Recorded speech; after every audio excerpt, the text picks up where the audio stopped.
Hi friends, it's Annie with Kai Gardening Channel, and today I just want to talk to you about a few things that you can be doing in July or towards the end of July, and it'll also help you stay out of the funk, keep sowing and growing.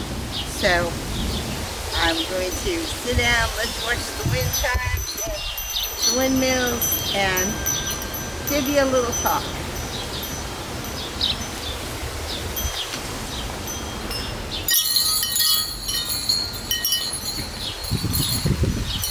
One of the first things that people forget about in July, and it's because it gets so blazing hot, people are just tired of being out in the heat, they don't want to mess with it, but the plants, they need you.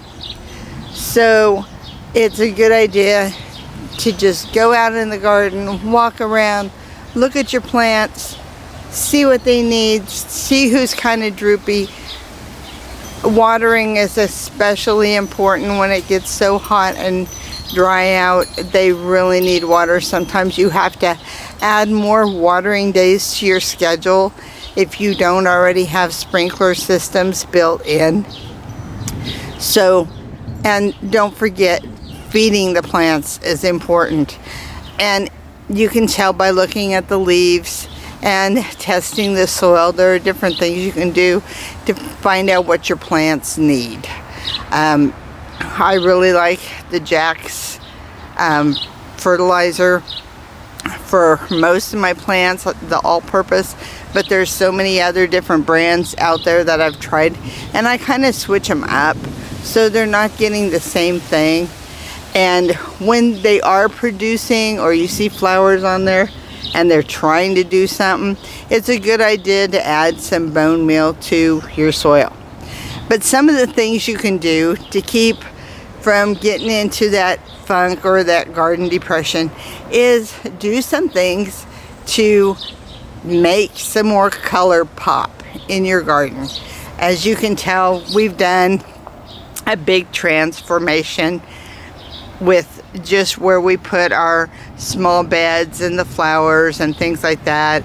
I've added different style of windmills, and you can watch places like Home Shopping Network, shop on Amazon, there's Temu, there's so many different places that have that stuff at a reasonable price, and they don't cost you an arm and leg, but they look really neat, especially when there is a little bit of movement of air, and they just add that pop to your garden. Another thing that I have done is I have reworked some of the old yard art that we had. There's a sign over here that says practice what you preach. It was totally faded. I've got a little more work to do on it, but just little things like that, they help with your self-esteem and also the garden. But the plants, the flowers, they need you for their survival, and they do shut down on production this time of year when it gets really hot. They're confused, they don't really know what to do, but they're dependent on you. So you have to get out there. You make yourself get out there,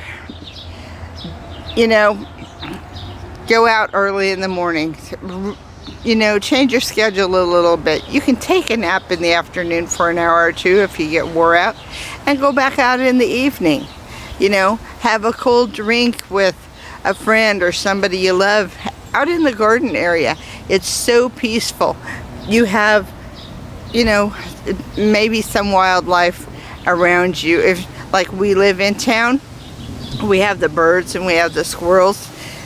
This year we've had visitors with 3 raccoons, and later on I will be doing an Mama Annie story time with some of the stories that I've written about little things that have happened in the garden, and I think it'll be fun to bring the kids into gardening.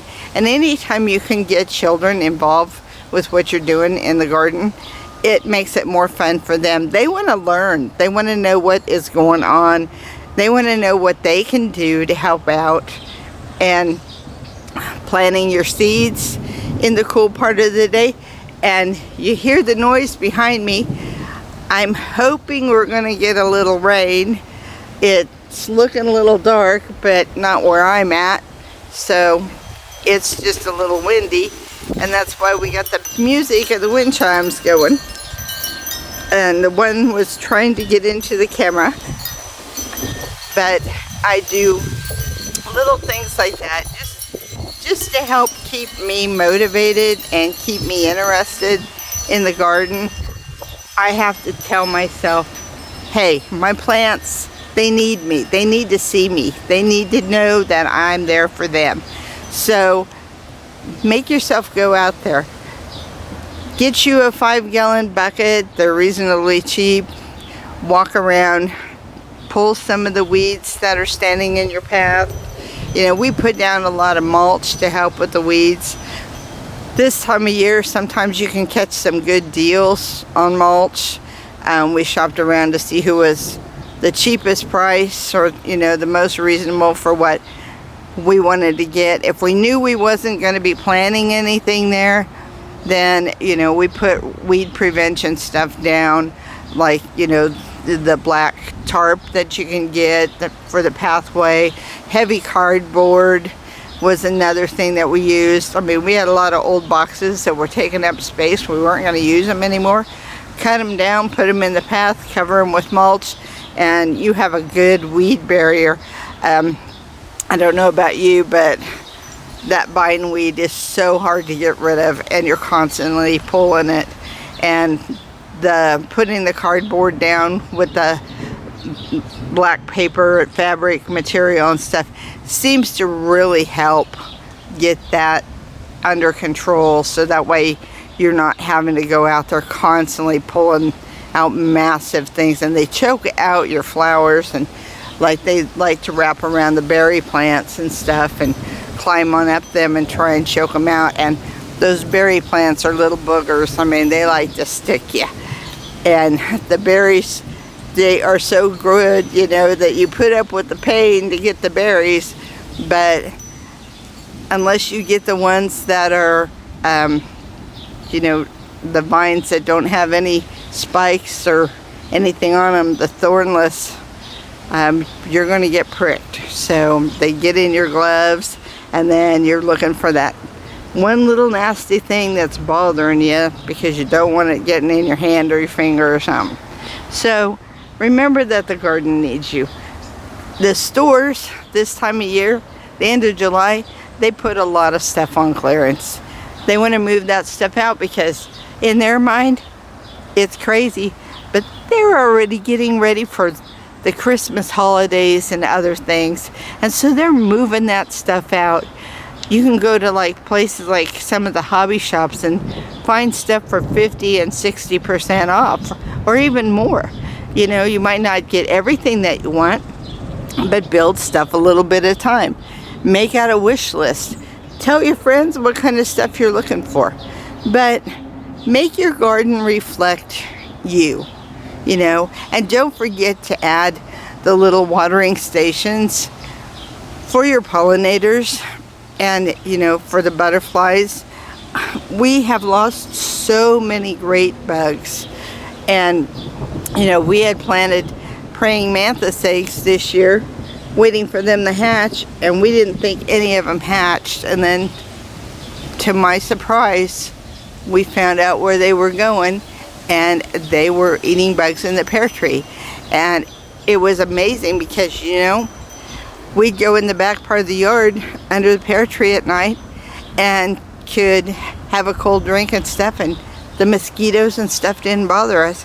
But we'd go to the front patio area where it was nice and had really nice furniture to sit on and stuff, and the mosquitoes just wanted to get you like you were a sitting target.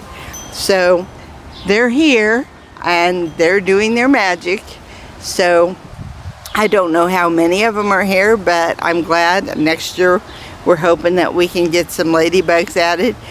But you know, the pest insects, they find you. They find the garden, and it's hard to get rid of them. So you have to go out to the garden and check your plants, check the leaves, look underneath and make sure they're not laying eggs, or you don't have worms crawling all over them. Or this year the tomatoes were attacked terribly by aphids, and you know, you can blast them off all the time, but the more water you put at the top of that plant, the harder it is on them, because tomatoes want to be watered from the bottom. So get out there, make things beautiful. It's your garden. Make it a place of enjoyment and peacefulness, and you're going to be more happier. It's going to boost your own self-esteem. You're going to be able to have an area that you are proud to be in. So I hope you're getting something from this. And like I said, oh, and go out with a little trowel around your plants and kind of loosen the soil. Not right at the base of the plant, but just around it, so that way when you're watering, your water's not running away from the plant. And I'll show you some little hacks you can do if you save soda bottles and stuff, on ways you can make sure that you're watering right at the base of your plant. But that'll be on another video, and I'm excited about that, just putting everything together. So you guys have a great and wonderful day, and I appreciate you listening to me and watching one or two spinners move around while I'm talking to you. I'll show you a few of the things that I have reworked, and then I'm going to tell you all to have a blessed day. Make sure that you like, share, and subscribe. If you have any questions or comments, leave them. Kai loves to answer them. He loves his audience. We consider you guys our friends. And keep sowing and growing. You're going to be so glad you did. The food tastes wonderful.